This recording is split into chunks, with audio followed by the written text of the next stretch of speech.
साथियों, रीतिकाल के कुछ अति महत्वपूर्ण प्रश्नों के साथ आपका स्वागत करती हूँ। साथियों, इस महत्वपूर्ण प्रश्नोत्तरी को जरूर सुने। आइए देखते हैं आज का पहला प्रश्न। रीतिकाल की सर्वमान्य समय सीमा है। इसका विकल्प है विक्रमी संवत 1700 से 1900, विकल्प 2 विक्रमी संवत 1650 से 1900, विकल्प 3 विक्रमी संवत 1600 से 1900, या विकल्प 4 में विक्रमी संवत 1650 से 1850। तो इसका सही उत्तर है रीतिकाल की सर्वमान्य समय सीमा विक्रमी संवत 1700 से 1900 तक मानी गई है। अगला प्रश्न है, निम्नलिखित में से सुमेलित नहीं है। और विकल्प है मिश्र बंधु के द्वारा रीतिकाल को अलंकृत काल कहा गया है, रामचंद्र शुक्ल श्रृंगार काल कहते हैं, राम शंकर शुक्ल रसाल इन्होंने कला काल कहा है, या भगीरथ मिश्र रीति श्रृंगार काल कहते हैं। तो बताना है इसमें कौन सा विकल्प सुमेलित नहीं है। इसका विकल्प ख सुमेलित नहीं है। रामचंद्र शुक्ल श्रृंगार काल नहीं, रीतिकाल ही कहते हैं। बाकी तीनों विकल्प सही है। मिश्र बंधुओं ने अलंकृत काल कहा है रीतिकाल को, और रामशंकर शुक्ल रसाल जी ने कला काल कहा है, भगीरथ मिश्र ने रीति श्रृंगार काल कहा है। और श्रृंगार काल कहने वाले आचार्य विश्वनाथ प्रसाद मिश्र हैं, जिन्होंने रीतिकाल को श्रृंगार काल कहा है। आइए अगला प्रश्न देखते हैं। हमारा अगला प्रश्न है, रीतिकालीन काव्य को दी आर्स पोएटिका कहने वाले विद्वान कौन हैं। विकल्प है Edwin Greaves, Max Muller, George Abraham Grierson या कीथ। तो इसका सही उत्तर है जॉर्ज अब्राहम ग्रियर्सन। इन्होंने रीतिकालीन काव्य को दी आर्स पोएटिका कहा है। अगला प्रश्न है, रीतिकाल को एलाबोराइज्ड पीरियड कहने वाले विद्वान कौन हैं। और आपके विकल्प हैं Edwin Greaves, Gilchrist, Max Muller या जॉर्ज ग्रियर्सन। तो रीतिकाल को एलाबोराइज्ड पीरियड कहने वाले विद्वान हैं एडविन ग्रिव्स।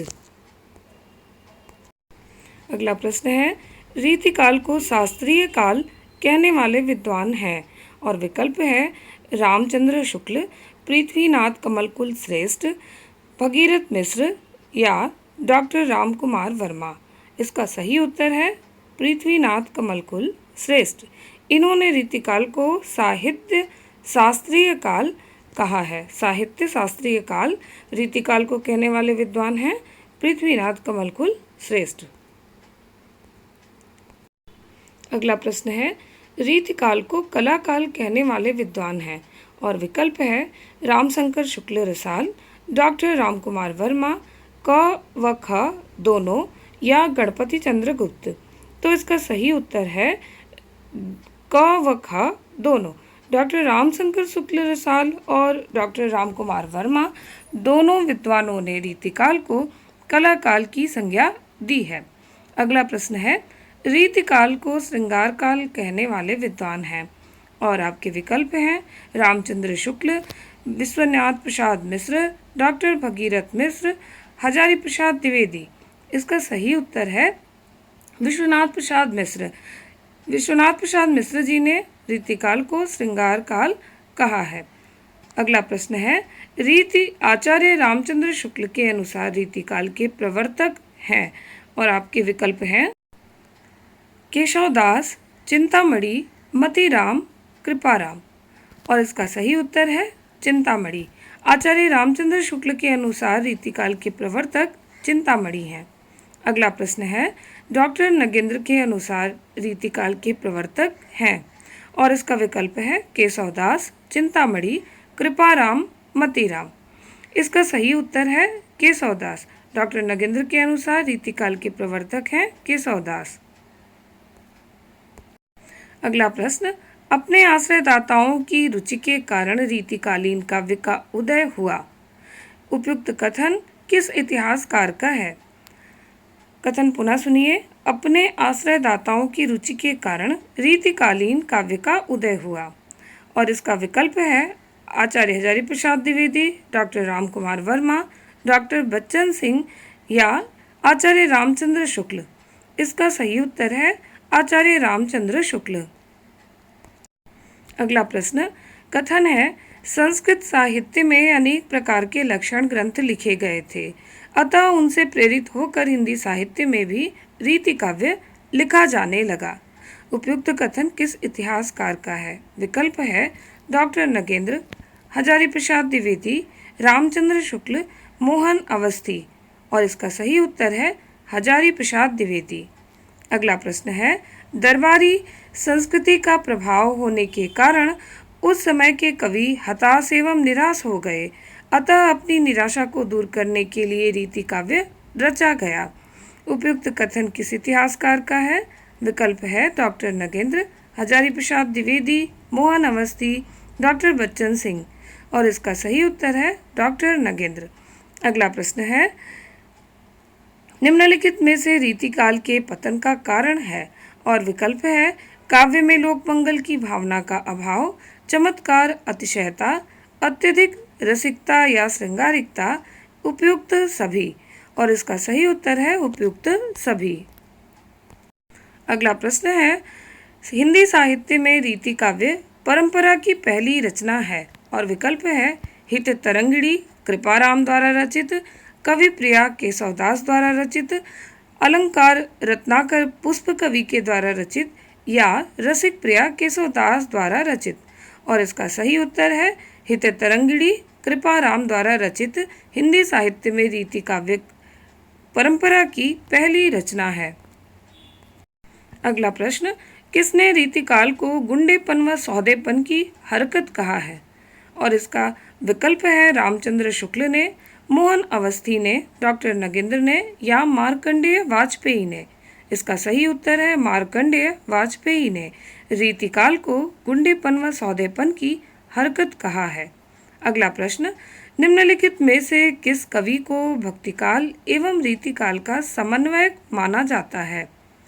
विकल्प है केशवदास, बाबू जगन्नाथ दास रत्नाकर, चिंतामणि, या घनानंद। और इसका सही उत्तर है बाबू जगन्नाथ दास रत्नाकर को भक्तिकाल एवं रीतिकाल का समन्वयक कवि माना जाता है।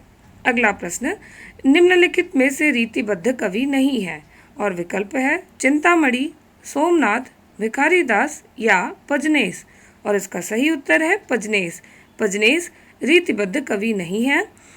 और चिंतामणि, सोमनाथ, भिखारीदास ये तीनों ही रीतिबद्ध कवियों की श्रेणी में आते हैं। अगला प्रश्न है, निम्नलिखित में से रीति सिद्ध कवि नहीं है। विकल्प है बेनी कवि, सेनापति, बृंद, सुरति मिश्र। और इसका सही उत्तर है सुरति मिश्र रीति सिद्ध कवि नहीं है। बेनी कवि, सेनापति और बृंद ये रीति सिद्ध कवियों में आते हैं, सुरति मिश्र नहीं आते। अगला प्रश्न, निम्नलिखित में से रीति मुक्त कवि नहीं है। विकल्प घनानंद, बोधा, आलम, या ग्वाल कवि। और इसका सही उत्तर है ग्वाल कवि। ग्वाल कवि रीति मुक्त कवि में नहीं आते। घनानंद, बोधा और आलम ये तीनों ही रीति मुक्त कवि हैं। अगला प्रश्न, रीतिकालीन कवियों को रीति चेतस एवं काव्य चेतस में विभक्त करने वाले विद्वान हैं। आपके विकल्प हैं रामचंद्र शुक्ल, हजारी प्रसाद द्विवेदी, डॉक्टर बच्चन सिंह, राम कुमार वर्मा। और इसका सही उत्तर है डॉक्टर बच्चन सिंह। इन्होंने रीतिकालीन कवियों को रीति चेतस एवं काव्य चेतस में विभक्त किया है। अगला प्रश्न है, निम्नलिखित में से रीतिकाल की विशेषता नहीं है। और विकल्प है लक्षण ग्रंथों की रचना, नायिका भेद निरूपण, कला पक्ष की प्रधानता, या शांत रस की प्रधानता। और इसका सही उत्तर है शांत रस की प्रधानता यह रीतिकाल की विशेषता नहीं है। अगला प्रश्न है, केशवदास का जन्म एवं निधन काल है। विकल्प है 1555 से 1617 ईस्वी, दूसरा विकल्प 1550 से 1617 ईस्वी, विकल्प ग 1555 से 1620 ईस्वी, या विकल्प घ 1550 से 1617 ईस्वी।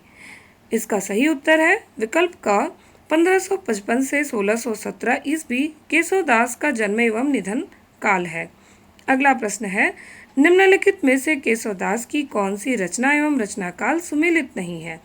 और विकल्प का रसिक प्रिया 1591 ईस्वी, कवि प्रिया 1601 ईस्वी, विज्ञान गीता 1610 ईस्वी या रामचंद्र का 1605 ईस्वी।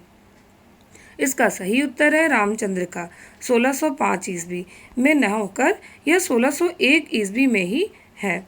अगला प्रश्न है, केशवदास की कौन सी रचना कृष्ण कवि द्वारा रचित प्रबोध चंद्रोदय नाटक पर आधारित है? और विकल्प है रामचंद्र का, विज्ञान गीता, कवि प्रिया, रतन बावनी। और इसका सही उत्तर है विज्ञान गीता। केशवदास द्वारा रचित विज्ञान गीता, जिसका समय 1610 ईस्वी है, प्रबोध चंद्रोदय नाटक पर आधारित रचना है। अगला प्रश्न है, केशवदास द्वारा रचित रामचंद्रिका को छंदों का अजायब घर कहने वाले विद्वान हैं? और विकल्प है रामचंद्र शुक्ल, हजारी प्रसाद द्विवेदी, रामस्वरूप चतुर्वेदी या डॉक्टर नगेंद्र। इसका सही उत्तर है रामस्वरूप चतुर्वेदी। इन्होंने केशवदास द्वारा रचित रामचंद्रिका को छंदों का अजायब घर कहा है। अगला प्रश्न है, केशवदास द्वारा रचित रामचंद्रिका में सर्गों की संख्या? विकल्प है 35, 37, 39 या 41। इसका सही उत्तर है 39। केशवदास द्वारा रचित रामचंद्रिका में सर्गों की संख्या 39 है। अगला प्रश्न, केशवदास द्वारा रचित जहांगीर जस चंद्रिका का रचना काल है? विकल्प का 1607 ईस्वी, विकल्प खा 1610 ईस्वी, विकल्प ग 1612 ईस्वी या विकल्प घ 1615 ईस्वी। इसका सही उत्तर है 1612 ईस्वी। केशवदास द्वारा रचित जहांगीर जस चंद्रिका का रचना काल 1612 ईस्वी है। अगला प्रश्न है, केशवदास ने निम्नलिखित में से किन दो नए संचारी भावों की कल्पना की है? और विकल्प है विषाद व आदि, दूसरा विकल्प विवाद व आदि, विकल्प 3 विवाद व व्याधि या विकल्प 4 हर्ष व रोमांच। और इसका सही उत्तर है विकल्प ख, विवाद व आदि को केशवदास जी ने दो नए संचारी भावों की कल्पना की है। अगला प्रश्न है, किस आलोचक ने केशवदास को संस्कृत का क्लासिक पंडित कहा है?